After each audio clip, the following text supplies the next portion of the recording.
Good morning, students. How are you? Today we are starting our new content that is related to the chapter number 9, industrialization, means industrial revolution in the England. So how do the main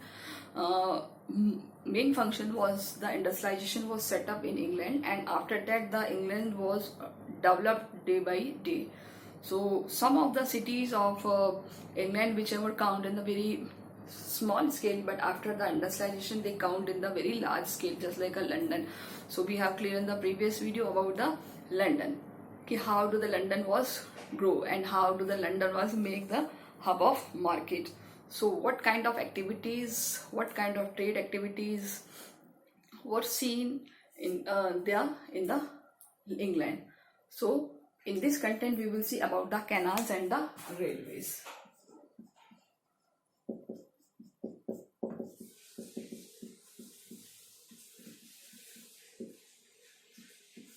Clear? So we will see about the canals and railway. Canals and railways. तो किस तरीके से canal और railways develop हुए हैं, तो सबसे पहले हम बात करते हैं कैनाल्स की. देखिए कैनाल्स क्या होता है कि सब जो पहले ट्रेड रूट था वो ट्रेड रूट थ्रू द सी था या फिर किसी भी तरीके से वो करते थे, लेकिन आफ्टर दैट आफ्टर इंडस्ट्रियलाइजेशन कि वो बहुत ज़्यादा इंक्रीज हो गया और वो जो ट्रेड था वो धीरे धीरे अब थ्रू द कैनाल्स भी होने लग गया. एंड थ्रू द कैनाल्स की वहाँ पर अब डे बाई डे कैनाल्स बनाई जाने लगी. तो फर्स्ट कैनाल देखिए कब बनी है, हम बात करते हैं. That is the making of first English canal. The first English canal, यानी फर्स्ट इंग्लिश जो चैनल बना है वो कब बना है, was Worsley canal by the James Brindley, by James Brindley. Clear? और इसका ईयर जो दिया हुआ 1761 में बनाई गई है. किसके लिए? Had no other purpose than to the local. क्या होता था इससे? Carry coal from the coal deposits. क्या करता था ये? Carry coal from coal deposit. मतलब जहाँ से कोयला निकलता था वहां से ही जहाँ कोयला यूज होता था वहां इसको कैरी करके ले जाता था. At Worsley near Manchester. कहाँ ले जाते थे? एट वॉर्सली. वॉर्सली एक जगह का नाम है जो कहाँ है?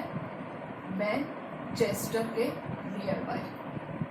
जो कोयला था वो सबसे पहले यहाँ से यहाँ तक उसको भेजा जाता था. So that after the canals were completed the price of the coal price. अब देखिए बाद में इसकी जो प्राइस थी वो कोयले की डाउन हो गई, यानी कि कोल प्राइस जो है वो डाउन हुई है. जो वैल्यू है, प्राइस है, वो धीरे धीरे डाउन हुई है. क्यों डाउन हुई है?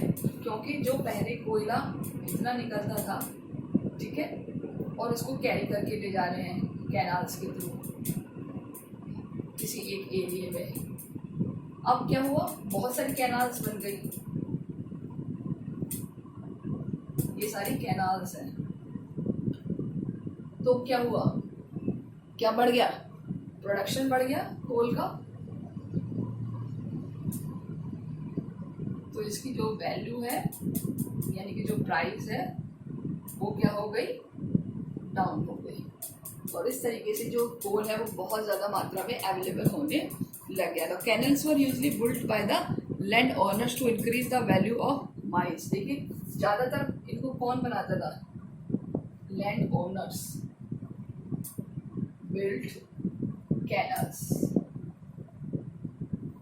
किस लिए बढ़ाते थे? किस लिए अपने लैंड बढ़ाते थे? कि to increase the value of the mine. Increase the value of mine. Mine मतलब कोल माइन, जहाँ से कोयला निकलता है. यानी कि सपोज ये किसी की माइन है, खान है, कोल माइन है, ये कोयले की खान है किसी लैंड ओनर की. अब यहाँ पर क्या हुआ? कोयला निकलता है, कोल निकलता है. अब ये क्या करते हैं, यहाँ पर कैनाल्स बना देंगे ताकि ज़्यादा से ज़्यादा कैनाल्स के थ्रू सप्लाई शुरू हो जाए. Okay, so queries of the forest of their land and to confluence of the canal example to growth of the position, यानी कि एक तरीके से अब धीरे धीरे इसकी ग्रोथ बढ़ने लगी. तो एक एग्जाम्पल और दिया बर्मिंघम.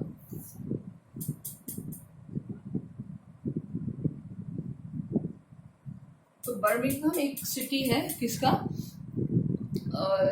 ब्रिटेन का, लंदन का. ये बहुत ज़्यादा डेवलप हो गया, more develop due to near the river area. यानी जो लंदन था उसके अलावा बर्मिंघम भी एक ऐसा था जो नियर बाय द रिवर था, क्योंकि इसका जो कैनाल्स का सिस्टम था वो जुड़ा हुआ था, connected with the London, British channel, Mersey and the Humber, because Birmingham connected with canals of London, London के अलावा ब्रिटिश चैनल्स, यानी कि जो ब्रिटिश चैनल्स उसको बोलते हैं, उसको ब्रिटिश कैनाल भी बोलते हैं. ठीक है, चैनल, इसके अलावा मर्सी और इसके अलावा हम्बर. ये रिवर्स थी जो इन शहरों के नियर बाई थे. ठीक है, यानी कि जो कैनाल थी इनसे कनेक्टेड था. The canal system connecting London, the British channel and the mercy and the हम्बर. तो इसलिए 70 से जो 60-90 का है, 70-60 से 70-90 का जो टाइम था वो किस नाम से जाना गया है, कैनाल मेनिया.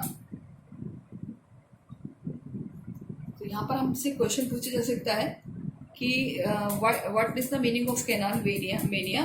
कैनाल मेनिया क्या होता है और कौन सा पीरियड कैनाल मेनिया के लिए जाना जाता है, 1760 से 1790. तो ये जो पीरियड था वो कैनाल मेनिया के नाम से जाना गया है.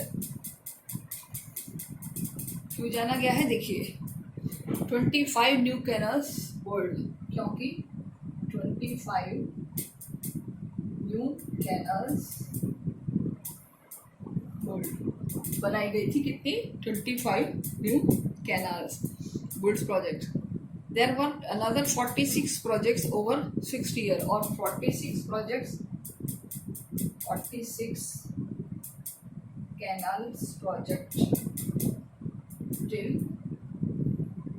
60 ईयर्स, यानी आने वाले 60 सालों में हमें जो है और ज़्यादा प्रोजेक्ट्स बनाने हैं. सो 60 years and more than 4000 miles of the canals were built. और कितनी माइल्स में रहेगी, 4000 माइल्स में कैनाल्स वर बिल्ड. तो इस तरीके से जो कैनाल्स थी वो धीरे धीरे एक तरीके से वहाँ बहुत रैपिडली ग्रो होने लग गई थी. क्लियर. अब हम बात करते हैं रेलवेज. तो ये सीन था कैनाल्स का. यहाँ पर हमारे 2-3 क्वेश्चन इंपॉर्टेंट है. द फर्स्ट, इंग्लिश चैनल किसने बनाया, कब बनाया. क्या था, हमारा था कोल, मतलब कोयले को एक जगह से दूसरी जगह ले जाने के लिए, और कौन सी जगह पर, वॉर्सली, जो मैनचेस्टर के नियर बाई है. इसके बाद कौन बनाते थे कैनल्स को, ज़्यादातर लैंड ओनर बनाते थे, ताकि उनका जो गोल है वो डे बाई डे प्रोडक्शन बढ़े. इसके अलावा क्या कैनाल मेनिया कब आया था, हाँ, बर्मिंघम कैसे डेवलप हुआ, बर्मिंघम की जो पोजीशन थी वो क्या थी, और कौन कौन सी वो रिवर्स के नियर बाय था. क्लियर. एंड उसके बाद जो कैनाल मेनिया है वो क्या है, what is the meaning of canal mania. Now about the railway. जो रेलवे का इन्वेंशन शुरू हुआ है दैट इज इन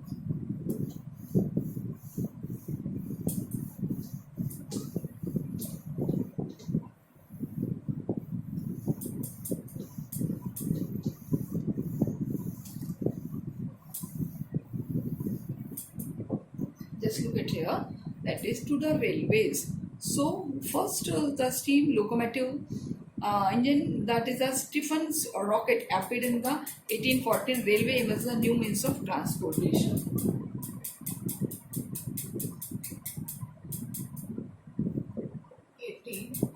1814 में किसने किया है?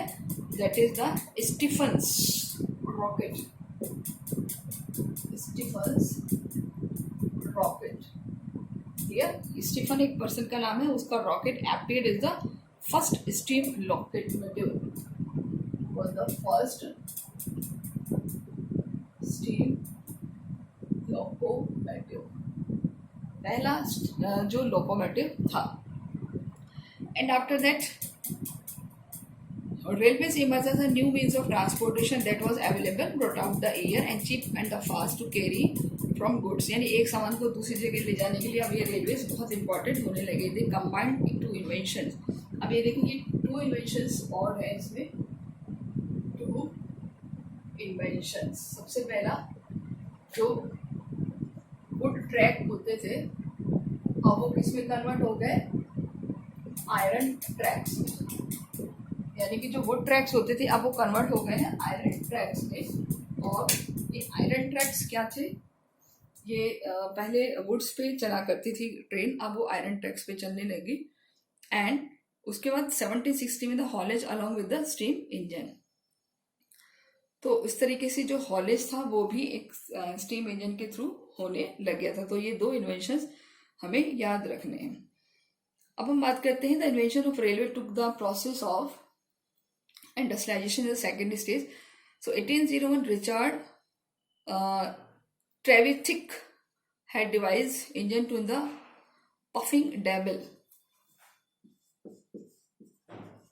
puffing devil पफिंग डेविल का मतलब होता है ऐसे इंजन जो फूक फूक करके चलता है, ऐसे आपने देखा होगा ट्रेन पे लगता है जो, और बहुत धुआं छोड़ता है। तो उसको इन्वेंट किया है, that is the Richard Trevithick in 1801। Richard Trevithick, मैंने शॉर्ट में नाम लिखा, आप देख लीजिए, ठीक है, ट्रेविथिक। इसके बाद 1814 में railway engineer that is George Stephenson, अभी जो हमने बात करी थी ना, ये 1814 में, क्लियर, 1814 ये वाला 1814 ये लिखा हुआ है, ठीक है। तो पहले ये फिर ये, and after that constructed the रोटिव, अब इसको नाम दिया गया Blucher that could pull the weight the 30 tons up to the hill of 4 mph, यानी कि अब ये 30 किलो तक वजन, 30 टन तक वजन ले जा सकता है। The first railway line connected, ये इंपॉर्टेंट है, फर्स्ट रेलवे लाइन कहां से कहां कनेक्ट होती थी? देखिए ये क्वेश्चन आपसे पूछा जा सकता है 1825 में, 1825, दैट इज फ्रॉम टू क्या बोलते हैं इसे, Stockton to Darlington, Stockton to Darlington, ये नेम है स्टॉकटन टू डार्लिंगटन। जैसे हमारे यहाँ चलाई गई थी मुंबई से थाने तक, बॉम्बे से थाने तक, और इसकी टोटल लंबाई थी 9 माइल्स, 9 माइल्स जो इसका डिस्टेंस था। तो पहली रेलवे लाइन चलाई गई है 1825 में, स्टॉकटन टू डार्लिंगटन 1825, डिस्टेंस था 9 माइल का, कंप्लीट कर लिया था in the 2 hours at the speed. कितने मिनट कंप्लीट कर दिया? 2 आवर्स में, 2 घंटे में कंप्लीट कर लिया था। अब हम बात करते हैं second railway.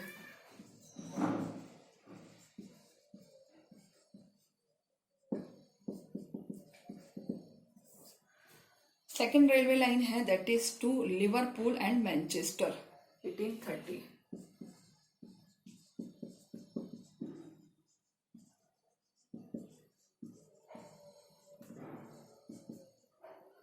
Liverpool to Manchester, और इसकी जो लंबाई थी इसमें दी हुई है, connected to Liverpool and Manchester 1830, completed in 2 hours within 20 years, speed 30 to 50 miles and an hour were usual, 30 to 50 miles। 1 our, 1 घंटा। क्लियर? तो इस तरीके से अब जो ट्रेन की स्पीड है वो बढ़ गई थी। क्लियर? 1830 में क्या होता? Canal reward several problem. यहाँ पर क्वेश्चन आएगा, give reason for canal faced problem. Canals को क्या क्या प्रॉब्लम फेस करनी पड़ी? तो सबसे पहली प्रॉब्लम आई थी कि the congestions of the vessels made movement slow and the certain stretches of the canals, the first flood or drought, यानी कि frost होता, flood होता, drought होता, frost, flood, drought मतलब सूखा जिसको हम कहते थे, जिसकी वजह से कैनाल में क्या होता था? लेस ऑफ वाटर होता था, यानी कि स्लो होता था movement of the slow. The certain sketches animal or fast food drought to live time their use. The railways now appear to the current of the alternative. जो railway था वो बहुत ज्यादा ऑल्टरनेटिव यानी चीपेस्ट आ गया। Railway is the cheapest transport, यानी कि जो रेलवे था वो बहुत सस्ता था, तो इसलिए ज्यादातर क्या यूज होने लगी? रेलवेज यूज होने लगी। About 6000 miles of the railway open in the British between new railway line were created, यानी कि नई नई लंबी लाइनें बनाई जाने लगी। कब से? 1830 और 1815 में। 1830 to 1850। तो नो डाउट इनकी जो रेल्स है उनकी भी लाइनिंग्स है वो बहुत आगे, इसीलिए इसको रेलवे मेनिया भी कहा गया, due to the railway mania. And this is to another 95 miles of the line sanction, और नई माइल्स को सैंक्शन किया गया। They use to the amount of the coal and iron, और ये सब हुआ था कोल और आयरन की वजह से। Employed of the large number of worker boosted to activity the construction of railway, यानी कि बहुत सारे जो एम्प्लॉयमेंट अपॉर्चुनिटी थी, opportunity to connect railways, work in iron and coal mine. Iron और कोल माइन में बहुत सारा काम मिलने लगा लोगों को, तो इसलिए उन्होंने काम शिफ्ट कर लिया। तो इस तरीके से ये जो चीजें हैं वो बताते हैं कि किस तरीके से ये डेवलप हुआ है। नेक्स्ट कंटेंट हम देखते हैं कि चेंजेस लाइफ्स, क्या चेंजेस लाइफ हुई है, यानी लोगों का जो लाइफ है वो कैसे चेंज हुआ है। तो सबसे पहले अगर हम बात करें तो जो लोगों की लाइफ है दैट इज चेंज की बहुत सारी प्रॉब्लम्स आई, हाइजीनिक की, रेजिडेंशियल प्रॉब्लम आ गई, इंडस्ट्रियलाइजेशन बढ़ गया था, रिस्क हो गया था मनी और इंडस्ट्रीज की कि दे प्रॉफिट की कर तो रहे कि हमें ज़्यादा प्रॉफिट मिलेगा नहीं मिलेगा, मनी वुड द मल्टीप्लाई यानी कि पैसा बढ़ेगा या नहीं, cases money capital did multiply, goods और इनकम और सर्विस जो नॉलेज थी वो उतनी प्रोडक्टिव और एफिशिएंसी वाली होगी या नहीं होगी। इस तरीके से उनके पास प्रॉब्लम्स बढ़ने लगी थी। कुछ प्रॉब्लम्स और भी थी, जैसे अगर हम बात करें तो पॉपुलेशन ग्रो हो गई थी, जो 1750 और 1850 का एक दिया हुआ है कि जो रेगुलर पॉपुलेशन ग्रो हो रही है, तो जिसकी वजह से हाउसिंग की, सैनिटेशन की और इसके अलावा क्लीन वाटर की प्रॉब्लम भी आ रही है, तो ये हम सारे लिखेंगे। तो ये सारी प्रॉब्लम्स फेस की गई। इसके अलावा ओवर क्राउडेड स्लम एरियाज हो गई, यानी झुग्गी झोपड़ियाँ बस्तियाँ बनने लग गई थी। और इसके अलावा कुछ ऐसे पर्सन्स भी थे जो बहुत सारे रॉबरीज में, स्नैचिंग्स में भी कनेक्ट थे, तो दुर्घटनाएं भी होने लग गई थी। बात करते हैं हम वर्किंग कंडीशंस, वर्कर्स की क्या कंडीशंस थी। तो चेंजिंग लाइफ में आपको क्वेश्चन करेंगे हम, that is the what was the effect of daily life. Daily life जो थे वहाँ की यानी कि लाइफ थी वो कैसे चेंज हो गई। क्लियर, तो वो हम इसमें करेंगे। सेकंड क्वेश्चन आएगा कंडीशन ऑफ वर्कर।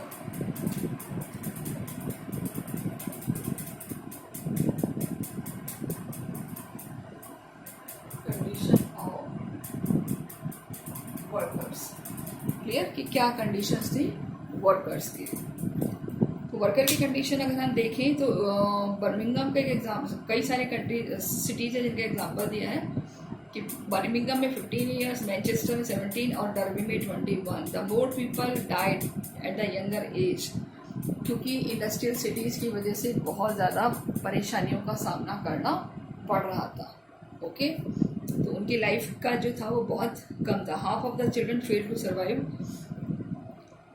यानी बहुत सारे बच्चों की डेथ हो जाती थी एज ऑफ 5 साल की एज में। तो increase the population cities was to because the immigrants rather than the increase the number of children they have to families already live there, यानी कि जो गांव से आकर बसते थे बच्चे फैमिलीज, उनकी जो डेथ थी वो ज़्यादा जल्दी हो रही थी एज कम्पेरेटिव जो ऑलरेडी वहीं पर सेटल्ड थे। तो कि more than 31,000 people from the outbreak of cholera 1832, बहुत सारी डिजीज़ होगी कॉलेरा, इसके अलावा क्या बोलते हैं इसे टाइफाइड, है ना। तो ऐसी जो डिजीज़ थी जिसकी वजह से बहुत सारे बच्चे सफ़र कर रहे थे। सो 19th सेंचुरी तक the municipal authorities was the negligent attending this dangerous condition of life और मेडिकल नॉलेज। तब तक हमारे पास कोई मेडिकल नॉलेज भी नहीं थी कि हम उनको कुछ प्रिवेंट कर सकें। नेक्स्ट हम बात करते हैं women, children and the industrialisation, कि वेमेंस पर और चिल्ड्रंस पर क्या इफेक्ट आया। देखिए जैसे जैसे इंडस्ट्रियलाइजेशन बढ़ा वैसे वैसे वेमेंस भी उन इंडस्ट्रीज़ में काम करने के लिए आगे आई, चिल्ड्रंस भी उन इंडस्ट्रीज़ में काम करने के लिए आगे आए। तो उसके बाद क्या इफेक्ट हुआ कि उनकी जो लाइफ थी वो बहुत ज़्यादा ख़राब हो गई थी। क्यों? क्योंकि उनको बहुत लंबे टाइम तक काम करना पड़ता था, ना कोई वर्किंग आवर्स सेट थे, ना कोई वेज फिक्स था। तो इस वजह से उनकी जो कंडीशन थी वो डे बाई डे बहुत ज़्यादा क्रिटिकल होती जा रही थी। तो यहाँ हम बात करेंगे, हमारा जो नेक्स्ट क्वेश्चन हो गया the condition of women and children in England. तो यहाँ देखते हैं कि ज़्यादातर जो महिलाएं थी वो फैक्ट्रीज में काम करती थी। कॉटन की जो फैक्ट्रीज हैं, मैं आपको पढ़ के बताती हूँ कि जो इंडस्ट्रियल रेवोल्यूशन था वो इम्पॉर्टेंट चेंज लाया था इंग्लैंड में, बट जो कंडीशन थी चिल्ड्रंस और महिलाओं की वो बहुत ज़्यादा अच्छी नहीं थी, पुअर थी, क्योंकि उनको ज़्यादातर तो घर से बाहर जाना पड़ता था जॉब्स के लिए डे और between seasons under the watchful eyes of the parent to relatives like one the village women actively livelihood from work, यानी कि घर परिवार से दूर रह के उनको काम करना पड़ता था। So work in the factories the long unbroken hours, यानी कि बहुत लंबे टाइम होते थे, एंड काम करने का जो तरीका था वो भी बहुत ज़्यादा स्ट्रिक्ट था, डिसिप्लिन था, अगर नहीं करोगे तो पनिशमेंट मिलेगा। तो ये एक कंडीशन थी कि जिसकी वजह से वेमेन और चिल्ड्रन को बहुत ज़्यादा परेशानियों का सामना करना पड़ रहा था। सो जो ज़्यादातर एम्प्लॉयमेंट था विमेंस का वो कॉटन टेक्सटाइल इंडस्ट्री में था, लंकाशायर और द यॉर्कशायर। कहाँ था?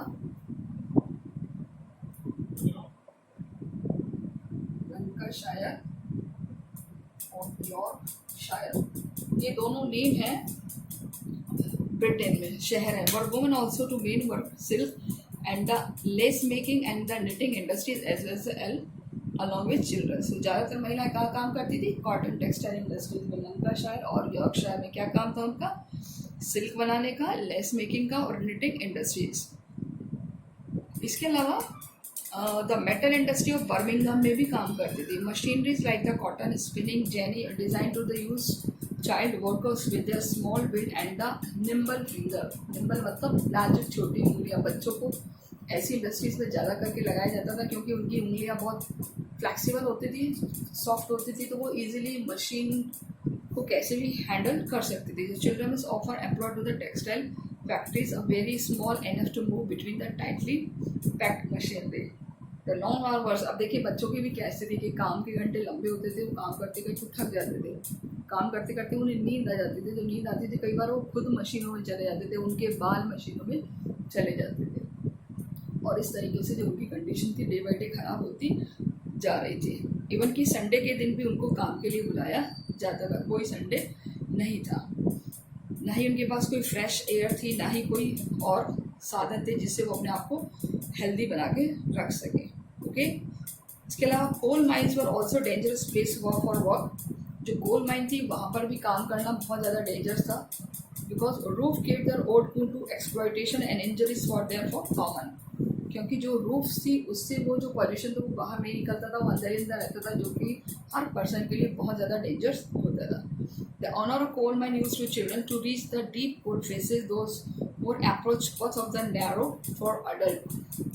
जो माइंस थी उसमें ज़्यादातर किसको घुसाने की कोशिश की जाती थी? बच्चों को, क्योंकि एक बड़ा आदमी तो घुसेगा तो उसको टाइम लगेगा, क्योंकि एक लंबी बॉडी होती है, थोड़ा स्टिफनेस भी आ जाती है, कड़कपन भी आ जाता है। बच्चे होते हैं तो उनकी सॉफ्ट बॉडी होती है, तो वो किसी भी होल में, किसी भी माइन में आराम से जा सकती थी। तो इस तरह ज़्यादातर बच्चों को यूज़ करते थे। And the younger children walk the tap who open the shut door as the coal wagons traveled through the mines or carried heavy loads of the coal on the black coal bearers। जो young होते थे उनको loading और unloading की responsibility दी जाती थी। तो इस तरीके से जो ये कंडीशंस थी वेमेंस की, बच्चों की, पर्सनस की, आपको लिखनी है। आप इसका एक नोट्स बना सकते हो कि what was the condition of women and the children, की क्या क्या प्रॉब्लम को फेस करना पड़ा था। तो इस तरीके से ऑल्दो की industrialisation was started in the England, but it has came with the more of development with the more of problems. यानी कि जब ये इंडस्ट्रियलाइजेशन हुआ तो सही, लेकिन ये अपने साथ बहुत सारी प्रॉब्लम्स को भी लेकर आया और अपने साथ बहुत सारे विकास के रास्तों को भी लेकर आया, जिसकी वजह से हम बहुत अच्छा विकास कर पाए और दुनिया के देश भी डेवलपमेंट कर पाए। तो आगे के चैप्टर में हम इसके बारे में पढ़ेंगे। तो टिल देन आज के लिए इतना ही। आपको इसके सारे वर्क करने हैं। कैनाल्स में कौन कौन से इन्वेंशंस हुए, किसने किए हैं? रेलवेज में कौन कौन से इन्वेंशंस हुए, किसने किए हैं? कैनाल्स क्यों फेल हो गई, रेलवेज क्यों डेवलप हो गई? And after that first railway line, second railway line, ये भी आपको करना है। उसके बाद लोगों के लाइफ में क्या क्या चेंजेस आए, तो आप उसमें से 5-6 लाइनें सेलेक्ट कर लिख सकते हैं। रहने की प्रॉब्लम, सैनिटेशन की problem, pollution problem, clean water की प्रॉब्लम, कुछ डिजीज़ हो गई, फिर उसके साथ लेबर्स की क्या प्रॉब्लम थी, बच्चों की, महिलाओं की क्या क्या प्रॉब्लम्स थी। तो आप इसके अलग अलग ऐसे नोट्स बना सकते हैं। और आफ्टर दैट यहाँ तक हम इसको कंप्लीट करते हैं। So till then we will meet in the next video lecture. Till then take care, good bye.